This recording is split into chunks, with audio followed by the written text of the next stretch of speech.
Asanteni sana. Mbele ya nisome hotuba kidogo niko naye hapa, ningewauliza kwa heshima ya Malikia ambaye aliaga jana usiku, kama tunaweza tusimame kwa dakika moja ya heshima, kwa sababu tunajua alipata mamlaka yake akiwa kwa nchi hii yetu ya Kenya.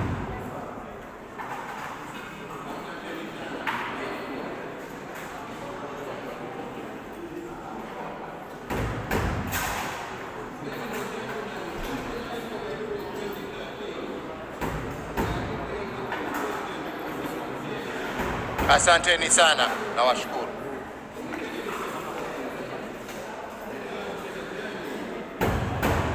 Ladies and gentlemen, since the 9th of April 2013, when I took the office as President of the Republic of Kenya and Commander-in-Chief of the Kenya Defense Forces, it has been a journey that we have walked together as Kenyans.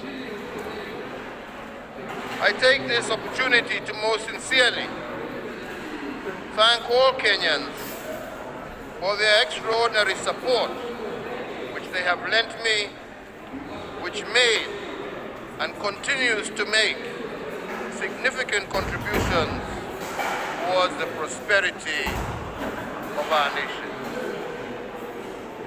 In the past almost decade, we marked a critical stage, the implementation of devolution under the new Constitution 2010. This system of governance was a vehicle of bridging inequalities and enhancing service delivery to our people.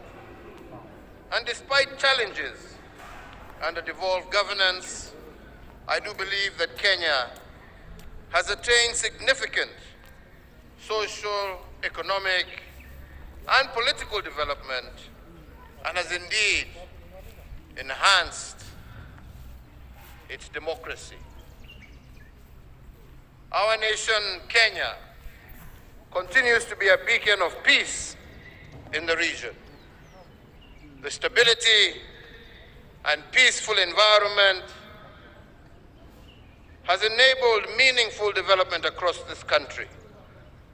And to this end, I must note that government institutions collectively undertook various roles to ensure this service delivery. However, it cannot be gainsaid that national security and stability are integral parts of our development. The ever-changing security environment, dynamism, called for proactive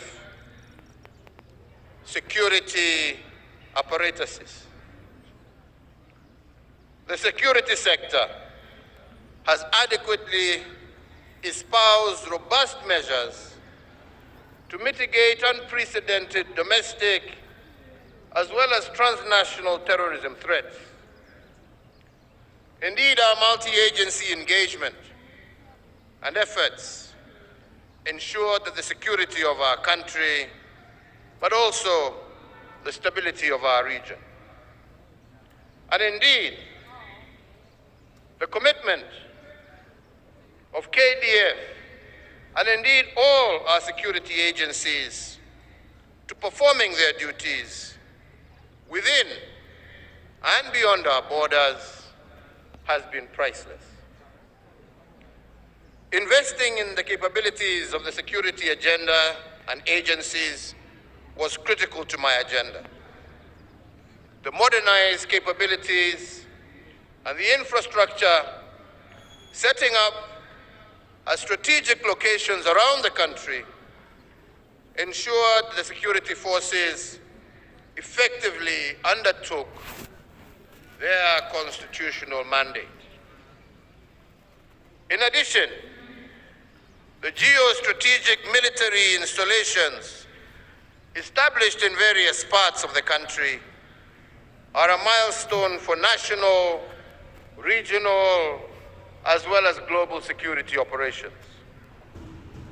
On the other hand, as has been stated, the National Defense University, Kenya, will also spearhead strategic, scholarly discourse in security while safeguarding Kenya's interests in the national as well as in the regional arena.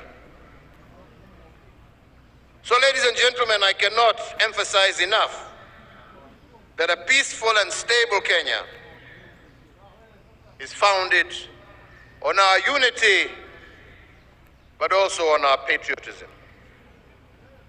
The cooperation among ministries, departments, and agencies in a whole-of-government approach is vital in safeguarding our unity.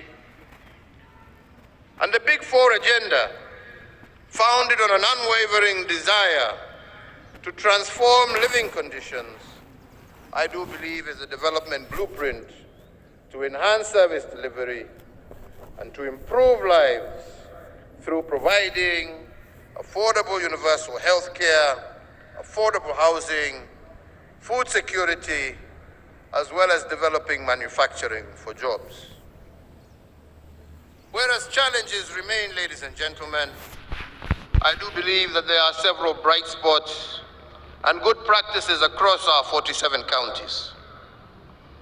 In actualizing the Big Four action plan on the affordable healthcare pillar, hospitals have been constructed and rehabilitated across the country in Nairobi, Nyamira, Nyeri, Kiambu, Wajir, Samburu, Busia, just to name a few.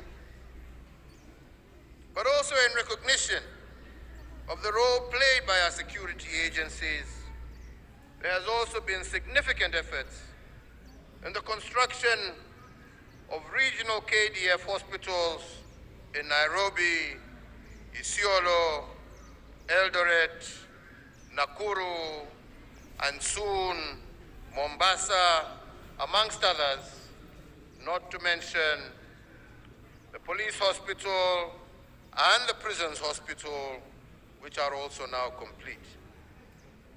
These facilities will be able to offer specialized health services to all our security forces. So the infrastructure development during my tenure was affirmation of the promise to transform Kenya as a strategic frontier featuring strategic prioritized projects. These include the construction of the SDR, the road network across our country, including the Nairobi Expressway, Kenya's new shipyards in Mombasa and Kisumu, have all put our country on a global trajectory. In addition, ICT infrastructure has also enhanced the digitization of government services, not to mention an expanded electricity, as well as water connections to households across the country.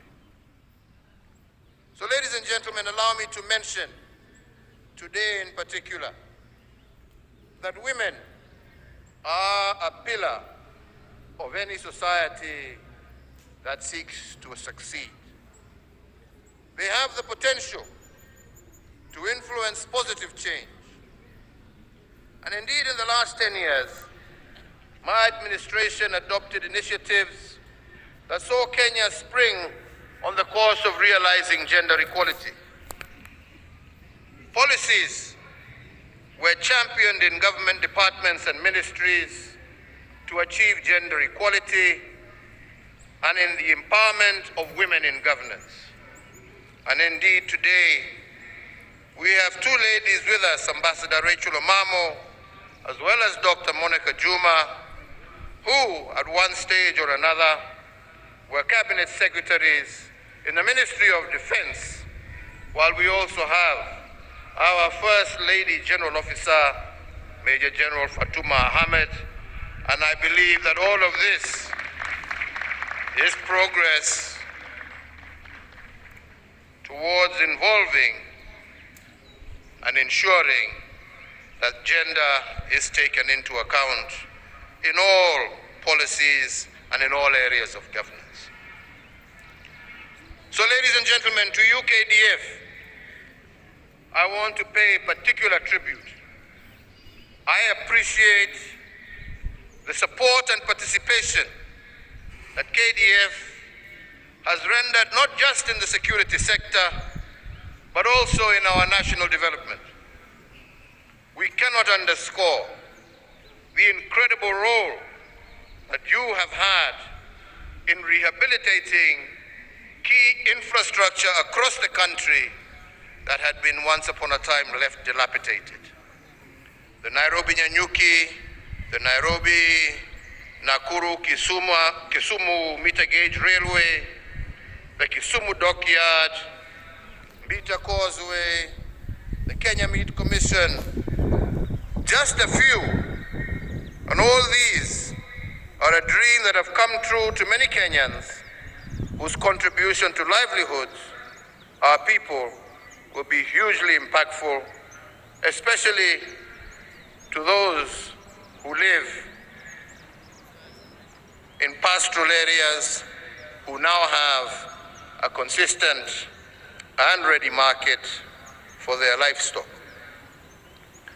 Furthermore, under the affordable housing pillar, through the public-private partnership, the construction of 3,500 housing units for service members in Nairobi, Mombasa, Nakuru, and Nyanyuki has commenced, as well as the NCO facility that is being developed in Gilgil. To support the preservation as well as presentation of our history and our cultural heritage, the KDF led a multi-agency team in the construction of the Uhuru Gardens National Monument and Museum, which will be a central place for the preservation of our history and heritage. The Defense Forces counter-terrorism efforts, together with those of other security agencies, will continue to be crucial in ensuring our national security. So I salute each and every one of you, ladies and gentlemen,